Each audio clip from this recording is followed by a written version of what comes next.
Claro, pues así todo. Es como una salsa choque, ¿no?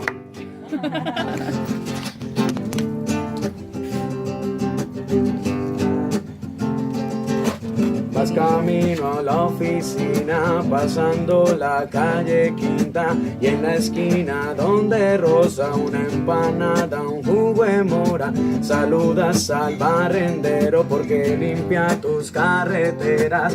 Y en la nota de la señora que te vende el chontaduro, dime si es una ciudad elegante, dime si esto es importante. Entonces eres importante de Cali, eres importante. Oye mi gente, eres importante, lo digo, eres importante.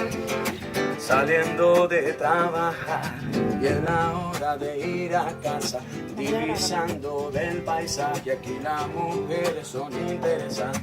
Porque aquí en mi Cali es un paraíso terrenal, donde cosas bellas siempre pueden pasar. También hay mujeres hermosas y naturales, con su cuerpo grande ya se hacen notar. Me como un chicharrón donde la señora Rosa es la que ella prepara, eso es cosa sabrosa. Y eres importante, te lo digo, eres importante.